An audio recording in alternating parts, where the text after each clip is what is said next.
আমাদের যে বিষয় ছিল বিশুদ্ধ বাংলা উচ্চারণ, উপস্থাপনা, বক্তৃতা, কবিতা আবৃত্তি, প্রবন্ধন পাঠ, এই সব বিষয়ের উপরে কিভাবে আমরা পারদর্শিতা অর্জন করতে পারি।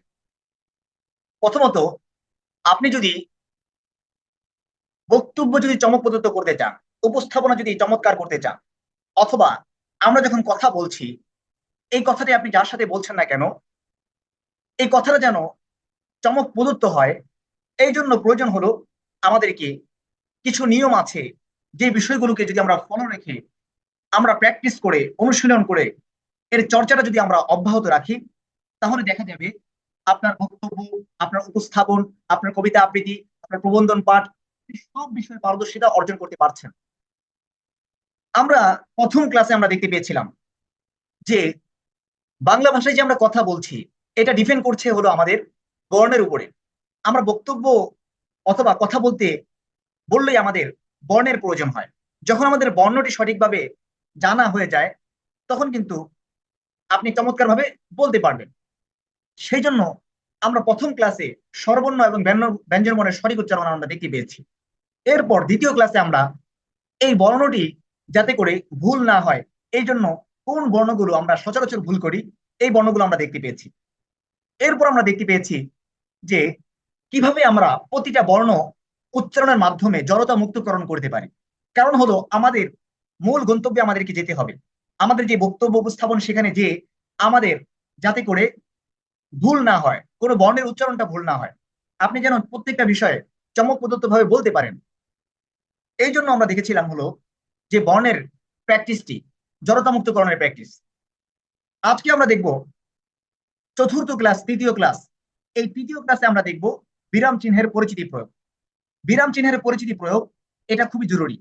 কেননা আমরা এখানে দেখুন যারা সাহিত্য অর্জন করছি আমাদের প্রত্যেকের লেখার প্রয়োজন হয়। এমন কোনো ব্যক্তিত্ব নেই যেখানে লেখার প্রয়োজন হয় না।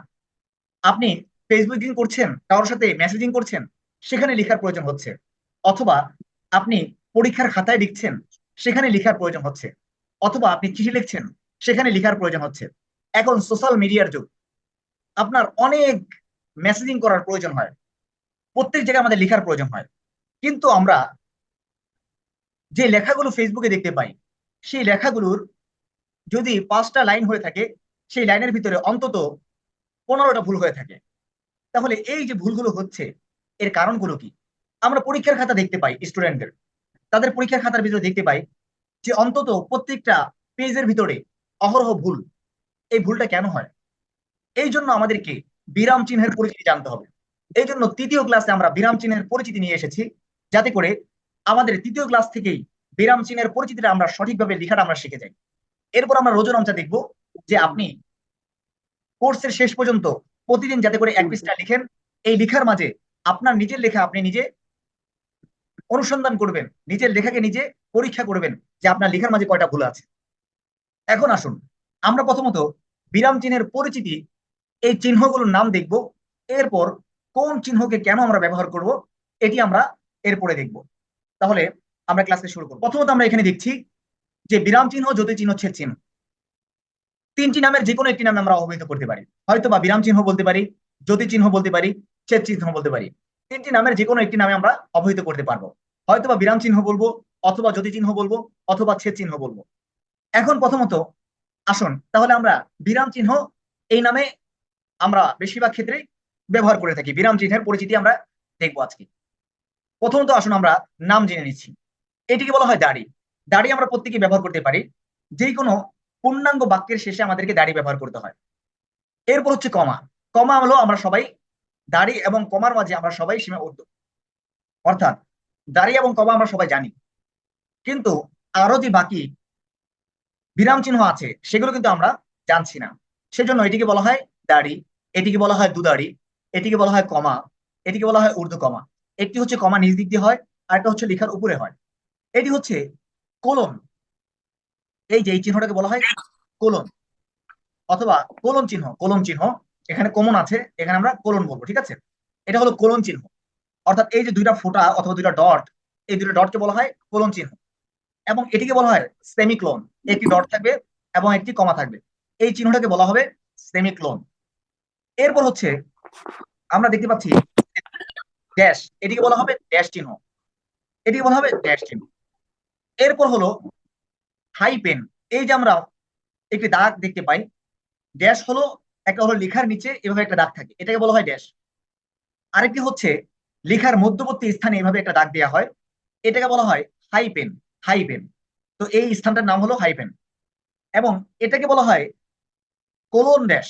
কোলন ড্যাশ হচ্ছে এভাবে দুইটা ডট থাকবে, এভাবে একটা দাগ থাকবে, এটাকে বলা হবে কোলন ড্যাশ। এই চিহ্নটার নাম হচ্ছে কোলন ড্যাশ। তাহলে আশাবাদী আপনারা বুঝতে পেরেছেন। এরপর হলো, এটি হলো প্রশ্ন চিহ্ন। প্রশ্ন চিহ্নের সাথে সবাই আমরা কম বেশ পরিচিতি আছি। প্রশ্ন চিহ্ন আমরা কখন ব্যবহার করব, এটা আমাদের সবার জানা আছে। এরপর আসুন জ্যোতি চিহ্ন, বিস্ময় চিহ্ন। এই বিস্ময় চিহ্ন আমরা কেন ব্যবহার করব, এটিও আমরা দেখব। এরপর হচ্ছে বিকল্প চিহ্ন আমরা কেন ব্যবহার করব, এটিও আমরা দেখব। এটা হচ্ছে এক উদ্ধৃতি চিহ্ন। এক উদ্ধৃতি চিহ্ন আমরা কেন ব্যবহার করব, এটিও আমরা দেখব। জোর উদ্ধৃতি চিহ্ন কেন আমরা ব্যবহার করব, এটিও আমরা দেখব। এক বিন্দু, এক বিন্দু কেন ব্যবহার করা হয়, এটিও আমরা দেখব। ত্রিবিন্দনী, ত্রিবন্ধনী কেন আমরা ব্যবহার করব, এটিও সামনে আসবে। এরপর হচ্ছে প্রথম বন্ধনী, এটিকে বলা হয় প্রথম বন্ধনী। প্রথম বন্ধনী কেন ব্যবহার করতে হয়, এই বিষয়টিও আমাদের সামনে আসবে। এরপর হচ্ছে তৃতীয় বন্ধনী, তৃতীয় বন্ধনী কেন ব্যবহার করতে হয়, এটিও আমরা দেখব। তাহলে আমরা এখানে দেখতে পেলাম যে কোন বিষয়গুলো আমাদের লেখার ক্ষেত্রে প্রয়োগ করতে হয়। বিরাম চিহ্ন, জ্যোতি চিহ্ন, ছেদ চিহ্ন, যেটাই আমরা বলে থাকি না কেন, এই তিনটি নামের যে কোনো একটি নামে আমরা বলতে পারি। এখন কোন বিরাম চিহ্নকে কেন আমরা ব্যবহার করব, এটি আমরা দেখতে পেয়েছি। এখন আসুন, এটা আমরা নামগুলো জানতে পেরেছি, এখন আসুন কেন আমরা এটাকে ব্যবহার করব। এই বিরাম চিহ্নের ব্যবহার জানার পর আপনার সামনে একটা লেখা আসবে, অথবা একটা পোস্টার আসবে, অথবা একটি গ্রন্থ আসবে, আপনার সামনে শুধু ভুল আসবে। অর্থাৎ একটা সাইনবোর্ড দেখেছেন, সাইনবোর্ডের ভিতরে আপনি বলতে পারবেন যে এখানে কয়টা ভুল আছে। আপনার কাছে একটা লেখা এসেছে, তো এই লেখার মাঝে আপনি ভুল ধরতে পারবেন যে এই লেখার মাঝে কয়টা ভুল আছে। আপনার কাছে একটা বই এসেছে, তো এই বই পড়ছেন, আপনি বলতে পারবেন যে এখানে কয়টা ভুল হয়েছে। অর্থাৎ আপনি এখন এই বিরাম চিহ্ন জানার পর যে কোনো স্থানের ভুল আপনি অনুসন্ধান করতে পারবেন। সেজন্য তৃতীয় ক্লাসে আমরা বিরাম চিহ্নের পরিচিতি দেখছি। এরপর আমাদের বক্তব্য উপস্থাপন যাবতীয় বিষয়গুলো কিন্তু এসে পড়বে। কমা, কমা আমরা কেন ব্যবহার করে থাকি, কমা হলো যে কোনো স্থানে থামার জন্য ব্যবহার হয়। দাড়ি এবং কমার সাথে আমরা কম বেশ সবাই পরিচিত আছি। তাহলে কমা ব্যবহার করা হয় যে কোনো স্থানে থামার জন্য। যেমন আমি এক মজলুম ভাষা, আমি বাংলা ভাষা। আমরা চতুর্থ ক্লাসে আগামীকাল একটি প্রবন্ধন শিখবো। সে প্রবন্ধন পাঠ, বাংলা ভাষার পরিয়াত একটি প্রবন্ধন পাঠ শিখবো। সে প্রবন্ধন পাঠের ভিতরে একটি বাক্য থাকবে যে বাংলা ভাষাকে আমরা অবমূল্যায়ন করার কারণে, সেই বাংলা ভাষার ভিতরে আছে যে আমি এক মজলুম ভাষা, আমি বাংলা ভাষা। এই যে আমি এক মজলুম ভাষা, এখানে আমাদের থামতে হয়েছে, তাই এখানে কমা ব্যবহার করা হয়েছে। প্রিয় শ্রোতা, থামতে হয়েছে কমা। বন্ধু, থামতে হয়েছে কমা। শিক্ষক, থামতে হয়েছে কমা। ঠিক আছে। আল্লাহ তাআলা বলেন কমা, আল্লাহ তাআলা যা বলবেন এরপর দাঁড়ি। ঠিক আছে। রাসূল সাল্লাল্লাহু আলাইহি সাল্লাম ইরশাদ করেন এরপর কমা, রাসূল সাল্লাল্লাহু আলাইহি সাল্লাম যা ইরশাদ করেছেন এরপর দাঁড়ি হবে। অর্থাৎ বাক্যটা যখন পূর্ণাঙ্গ হবে এরপর আমরা দাঁড়ি ব্যবহার করব। যেখানে আমাদের থামতে হবে সেই স্থানটাকে আমরা কমা ব্যবহার করব। আমি মামুন জুবায়ের ও ইমাদ তাবলিগে গেলাম। আমি মামুন, এখানে থামতে হয়েছে কমা। জুবায়ের ও ইমাদ তাবলিগে গেলাম, যখন বাক্যটি পূর্ণাঙ্গ হলো তখন কিন্তু দাঁড়ি ব্যবহার করা হয়েছে। অর্থাৎ যখন যেখানে থামতে হবে সেখানে আমাদেরকে কমা ব্যবহার করতে হবে। সেজন্য যদি এখানে কমা ব্যবহার করা না হতো তখন কিন্তু বাক্যটা মিলে যেত। আমি মামুন, আমি মামুন জুবায়ের, অর্থাৎ দুইটা নাম এক হয়ে যেতে পারতো। অর্থাৎ যেখানে আমাদের থামতে হচ্ছে সেখানে আমাদেরকে কমা ব্যবহার করা প্রয়োজন হচ্ছে। তাহলে আসুন, আমরা আশাবাদী এই বিষয়টাকে বোধগম্য হতে পেরেছি। এরপর হলো এখানে দেখুন আমি মামুন, এটা গেল। এরপর হচ্ছে বিশিষ্ট দায়ী। বিশিষ্ট দায়ী, এখানে আমাদের থামতে হয়েছে, এখানে আমাদের কমা। প্রখ্যাত আইএস, থামতে হয়েছে কমা। আল্লামা আহমদ শফী, যখন বাক্যটি পূর্ণাঙ্গ হয়েছে তখন কিন্তু দাড়ি ব্যবহার করা হয়েছে।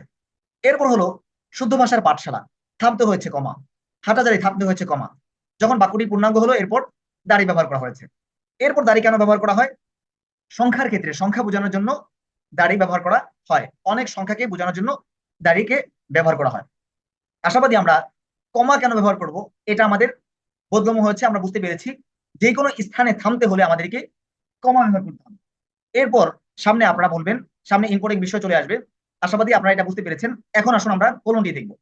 কোলন আমরা কেন ব্যবহার করব, কোলন ব্যবহার করা হয় ব্যাখ্যার জন্য। কোলনকে ব্যবহার করা হয় ব্যাখ্যার জন্য এবং সময়ের জন্য। তাহলে কোলন ব্যবহার করা হয় ব্যাখ্যার জন্য এবং সময়ের জন্য। ব্যাখ্যার জন্য কিভাবে? এই যে কোলনটি আছে, এই কোলনটিকে আমরা ব্যবহার করছি ব্যাখ্যার জন্য। ধরুন যে নাম, নামের পর আমরা ব্যাখ্যা চাচ্ছে, তো সেজন্য আমাদেরকে কোলন ব্যবহার করতে হবে। কিন্তু আমরা অধিকাংশ ক্ষেত্রে দেখা যায় আমরা নাম লিখছি, এই যে নাম লিখছি, তো এভাবে নাম লেখার পর আমরা এইভাবে দাগ দিয়ে দিচ্ছি, যেটাকে বলা হয় ড্যাশ, অথবা এই ড্যাশ ব্যবহার করছি আমরা নামের পরে। তাহলে এই যে আমরা নামের পরে যে এইভাবে দাগ দিয়ে দিচ্ছি বা ড্যাশটা ব্যবহার করছি, এটা কিন্তু আদৌ আমরা সঠিক লিখছি না, বরং এটা ভুল লিখছি। সুতরাং নামের পরে আমাদেরকে ড্যাশ ব্যবহার করা যাবে না, নামের পরে আমাদেরকে কোলন ব্যবহার করতে হবে, যেহেতু নাম ব্যাখ্যা চাচ্ছে, ঠিকানা ব্যাখ্যা চাচ্ছে, সেজন্য কোলন। গ্রাম, গ্রামের পর আমরা ব্যাখ্যা চাচ্ছি আপনার গ্রামটা কি, তাহলে এখানে আমাদেরকে গ্রামটা লিখতে হবে, তাহলে গ্রামের পরে আমাদেরকে এখানে কোলন ব্যবহার করতে হবে। স্থান ব্যাখ্যা চাচ্ছে, এখানে স্থানটি লিখতে হবে, তার মানে স্থানের পরে আমাদেরকে কোলন ব্যবহার করতে হবে। তাহলে আমরা দেখতে পেলাম যে কোলন ব্যবহার করা হয় ব্যাখ্যার জন্য, যেমন নাম ব্যাখ্যা চাচ্ছে, এরপর আমরা কোলন ব্যবহার করেছি। স্থান ব্যাখ্যা চাচ্ছে, এখানে আমাদেরকে কোলন ব্যবহার করতে হবে। গ্রাম ব্যাখ্যা চাচ্ছে, আমাদের কোলন ব্যবহার করতে হবে। স্থান ব্যাখ্যা চাচ্ছে, আমাদের কোলন ব্যবহার করতে হবে। এইভাবে ব্যাখ্যাজনিত শব্দের পরে আমাদেরকে কোলন ব্যবহার করতে হবে। এরপর সময়ের জন্য কোলন ব্যবহার করা হয়, যেমন ধরুন 7টা 20 মিনিট, এই যে 7-এর পরে দেখুন এখানে কোলন ব্যবহার করা হয়েছে। 7টা 20 মিনিট 45 সেকেন্ড যদি আমরা বলি, তাহলে 7টা 20 মিনিট, 7-এর পরে দেখুন এখানে কোলন ব্যবহার করা হয়েছে। 21 মিনিট কোলন ব্যবহার করা হয়েছে। 10টা 21 মিনিট, 10-এর পরে কোলন ব্যবহার করা হয়েছে। তাহলে অর্থাৎ সময়ের জন্য, সময়ের বোঝার ক্ষেত্রে আমরা কোলন ব্যবহার করব, এবং ব্যাখ্যার ক্ষেত্রে আমরা কোলন ব্যবহার করব। সময়ের ক্ষেত্রে যেখানে আমরা সময় ব্যবহার করব, সময় বোঝাবো, সেখানে আমাদেরকে কোলনটি ব্যবহার করতে হবে। আচ্ছা। হুজুর, আমার কোশ্চেন হচ্ছে গেল, সময় বুঝলাম, কিন্তু ব্যাখ্যা ব্যাখ্যা তো অনেক কিছু হইতে পারে। ব্যাখ্যা এখন আচ্ছা। আচ্ছা, আপনারা প্রশ্ন করেছিলেন ব্যাখ্যা। ব্যাখ্যার জন্য আমরা যে কোনো স্থানে বলতে পারি, নাম, ঠিকানা, গ্রাম, এরপর আরো অনেক স্থান আছে। এই ক্ষেত্রে আমরা এই ব্যাখ্যার জন্য কোনটিকে ব্যবহার করব। আরো সামনে ব্যাখ্যা আসবে, আরো সামনে আমাদের আপনাদের এখানে উদাহরণ আসবে, সেই উদাহরণে আমরা সামনে দেখব। আসুন আমরা সামনে যাচ্ছি। তাহলে আশাবাদী এটা আমরা বুঝতে পেরেছি। আমাদের যেহেতু দীর্ঘ বিষয় আছে, সেজন্য আমরা সামনে চলে যাচ্ছি। এখন দেখুন সেমিকোলন। সেমিকোলনটা আমরা কেন ব্যবহার করতে পারি? এই সেমিকোলনটি খুবই ইম্পর্টেন্ট, খুবই গুরুত্বপূর্ণ। সেমিকোলন কাকে বলা হয়? এই যে আমরা একটি ডট দেখতে পাচ্ছি, একটি কমা দেখতে পাচ্ছি, এটাকে বলা হয় সেমিকোলন। এই সেমিকোলনটা আমরা কেন ব্যবহার করব? এটা খুবই ইম্পর্টেন্ট। অনেক ক্ষেত্রে দেখা যায় আমরা এটাকে একদম লেখার ক্ষেত্রে এটা আমরা লিখে থাকি না, বরং পৃষ্ঠার ভিতরে দেখা যায় এটা পর্যাপ্ত ভুল। যেমন ধরুন, সেমিকোলন ব্যবহার করা হয় দুইটি বাক্যকে এক করার জন্য, সেমিকোলন ব্যবহার করা হয়। এবং সেমিকোলন ব্যবহার করা হয় একাধিক পদবীকে বোঝানোর জন্য, সেমিকোলন ব্যবহার করা হয়। দুইটি বাক্যকে এক করার জন্য কিভাবে সেমিকোলন ব্যবহার করা হয়? যেমন, আমি লাঞ্ছিত হলাম, একদল পশুর হাতে আমি ধর্ষিত হলাম। আচ্ছা বলুন তো ভাইরা, আমি লাঞ্ছিত হলাম, একদল পশুর হাতে আমি ধর্ষিত হলাম। লাঞ্ছিত হওয়ার কারণ কি? লাঞ্ছিত হওয়ার কারণ হলো ধর্ষিত হওয়া। অর্থাৎ প্রথম বাক্যটি দ্বিতীয় বাক্যের কারণ, অর্থাৎ এখানে প্রথম বাক্যটি দ্বিতীয় বাক্যের কারণ বুঝিয়েছে, দুইটি বাক্যকে এক করে দিয়েছে। এমন দুইটি বাক্যকে এক করার জন্য আমরা মধ্যবর্তী স্থানে সেমিকোলন ব্যবহার করতে হবে। যেমন, আমি লাঞ্ছিত হলাম, কেন লাঞ্ছিত হলাম? একদল পশুর হাতে ধর্ষিত হওয়ার কারণে। তাহলে আমরা বাংলা ভাষার ফরিয়াদ আগামীকাল আমরা বাংলা ভাষার ফরিয়াদ পড়ব। সেই বাংলা ভাষার ফরিয়াদের ভিতরে থাকবে যে বাংলা ভাষাকে আমরা অবমূল্যায়ন করার কারণে তিনি কি হয়েছে? লঞ্চিত হয়েছে, এবং এটা পদস্খলন হয়েছে। তাহলে এটা যদি আমরা এভাবে বলি, আমি লাঞ্ছিত হলাম, একদল পশুর হাতে ধর্ষিত হলাম, ধর্ষিত হওয়ার কারণে লাঞ্ছিত হয়েছে, তাহলে এর মধ্যবর্তী স্থানে আমরা কি করেছি? সেমিকোলন ব্যবহার করা হয়েছে। তাহলে প্রথম বাক্যটি দ্বিতীয় বাক্যের কারণ, অর্থাৎ দুইটা বাক্যকে আমরা এক করেছি, এই জন্য মাঝবর্তী স্থানে আমাদেরকে সেমিকোলন ব্যবহার করা হয়েছে। একাধিক পদবীর জন্য আমাদেরকে সেমিকোলন ব্যবহার করতে হবে। যেমন ধরুন, এখানে আমরা দেখতে পাচ্ছি আজকে নির্বাচনে জয়ী হয়েছেন আরিফ সভাপতি, মামুন সেক্রেটারি, আবির প্রচার সম্পাদক। আজকে নির্বাচনে জয়ী হয়েছেন আরিফ সভাপতি। এখানে দেখুন ভাইরা, আরিফ সভাপতি, সভাপতি একটি পদবী, মামুন সেক্রেটারি, সেক্রেটারি একটি পদবী, আবির প্রচার সম্পাদক। যখন বাক্যটি পূর্ণাঙ্গ হলো, এরপরে কিন্তু দাঁড়িয়ে ব্যবহার করা হয়েছে। তাহলে আজকে নির্বাচনে জয়ী হচ্ছেন আরিফ সভাপতি, সভাপতি একটা যেহেতু পদবী পেয়েছি, এই পদবীর পর আমরা এখানে সেমিকোলন ব্যবহার করা হয়েছে। মামুন সেক্রেটারি, সেক্রেটারি একটি পদবী, এরপরে সেমিকোলন ব্যবহার করা হবে। আবির প্রচার সম্পাদক, বাক্যটা যখন পূর্ণাঙ্গ হয়েছে বাক্যটি, এরপর আমরা দাঁড়ি ব্যবহার করা হয়েছে। তাহলে আমরা দেখতে পেলাম যে সেমিকোলন ব্যবহার করা হয় দুইটি বাক্যকে এক করার জন্য এবং একাধিক পদবীর জন্য। আচ্ছা, আমরা সেমিকোলন কেন ব্যবহার করব, আপনারা যদি একজন বলতেন। হ্যাঁ, জি। সেমিকোলন ব্যবহার করা হয় দুটি বাক্যকে এক করার জন্য। দুটি বাক্য হতে হবে এমন, একজন একটা কাজ করতে গেছে, একটার কারণে একটা হচ্ছে, এরকম দুটি বাক্যকে জোড়া দেওয়ার জন্য। আর হচ্ছে কোনো পদবি, যেমন আমি হচ্ছে একজন স্টুডেন্ট, হ্যাঁ, আমি একটা স্টুডেন্ট হচ্ছে আমার পদবি, এই ক্ষেত্রে সেমিকোলন ইউজ করা যায়। আচ্ছা, তাহলে আমরা কি বুঝতে পেরেছি যে আমরা আরেকজন বলবো? আমি একটু বলবো। হ্যাঁ হ্যাঁ, আমি মুবাশশির আমি ভাই। একটু বলি বুঝার জন্য প্লিজ মনে আমি করেন না। স্টুডেন্ট, সেটা এখানে হলো, যদি বলা হয় তাহলে তো বাক্যই শেষ হয়ে গেল। আমি লাঞ্ছিত হলাম যে এখানে আমি একটি লাইন, এটার কারণটা হচ্ছে দর্শন। এখন এখানে দুইটা পার্টকে সেমিকোলনের মাধ্যমে একটা বাক্য পূর্ণাঙ্গ বাক্যে রূপান্তর করা হয়েছে। এখন আমার জানার বিষয় হলো যে তিনটা বাক্য পার্ট যদি হয়ে যায় একইভাবে, সেক্ষেত্রে কেমন হবে? এখন যদি একাধিক বাক্য থাকে তাহলে একাধিক বাক্যের ক্ষেত্রেও আমরা এই সেমিকোলনটাকে ব্যবহার করব। জি, জি, ধন্যবাদ। ঠিক আছে। পদবীর ক্ষেত্রে আমরা যে কোনো পদবী যদি হয়ে থাকে, যদি ছাত্র যদি পদবী হয়ে থাকে, এক্ষেত্রে আমরা কি করব? বাক্যের মাঝে যদি পদবী হয়ে থাকে বাক্যের মাঝে, তাহলে আমরা পদবীর ক্ষেত্রে আমরা কি করব? এই সেমিকোলনটিকে ব্যবহার করব। যে কোনো জায়গায় পদবী আসবে, পদবীর পরে আমাদেরকে এটা ব্যবহার করতে হবে। সেক্ষেত্রে আপনি যেখানেই পদবী পাবেন সেখানেই আমরা এটাকে ব্যবহার করব। আচ্ছা, আশাবাদী আপনারা বুঝতে পেরেছেন। এখন আসুন আমরা সামনে যাচ্ছি। এখানে দেখুন ভাইয়ারা, হাই পেন, এরপর হচ্ছে আমরা এখানে দেখতে পাচ্ছি বিস্ময় চিহ্ন, খুবই ইম্পর্টেন্ট বিষয়। বাংলা ভাষায় কয়টি ফলা আছে আপনাদের কারো কি জানা আছে? আমাদের কয়টি ফলা আছে? 7টি ফল আছে, 7টি। হ্যাঁ হ্যাঁ, 7টি ফলা আছে। তাহলে এই 7টি ফলা আমাদেরকে জানতে হবে। আমরা যেহেতু বক্তব্য দিব, উপস্থাপন করব, কবিতা আবৃত্তি করব, জাতির মাঝে একজন ব্যক্তিত্ব আমাদের হতে হবে, এই জন্য আমাদেরকে প্রথমত আমাদের এই ফলার নিয়মগুলো জানতে হবে।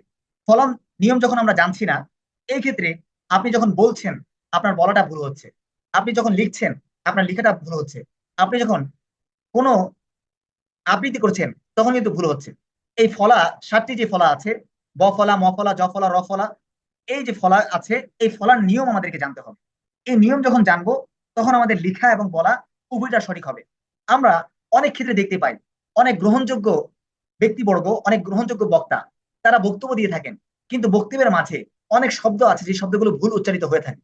এর কারণটা হলো আমরা ওই শব্দটির সঠিক উচ্চারণ আমাদের জানা থাকে না। সেজন্য আমাদেরকে এখানে দেখতে হবে এই ফলা। আচ্ছা, রবিউল ভাই, হ্যাঁ বলি। স্মরণ, স্মারক, শ্মশান, বিস্ময়, কাশিন, গ্রীষ্ম না গ্রীষ্ম হবে ওস্তাদ? যে আমরা বলি, অসুবিধা নেই, আমরা পরে ঠিক করছি। গ্রীষ্ম, বর্ষ, রশ্মি, সম্মান, যুগ্ন, উন্মাদ, যক্ষা, লক্ষ্মীপুর। আচ্ছা ঠিক আছে, তাহলে আমরা আপনাদের অনেক থেকে শুনতে পেয়েছি, কিন্তু আহ, দুঃখজনক ব্যাপার হলো আমরা এখানে যারা বলেছি আমরা কেউ ক্লিয়ারলি ভাবে একবারে সম্পূর্ণভাবে কেউ বলতে পারিনি, অর্থাৎ প্রত্যেকেরই একটি না একটি শব্দ ভুল গিয়েছে। হ্যাঁ, বেশিরভাগ ক্ষেত্রেই ভুল হয়েছে। কারো হয়তোবা দুই একটা শব্দ ভুল হয়েছে, আর অনেকেরই পুরোটাই ভুল হয়েছে।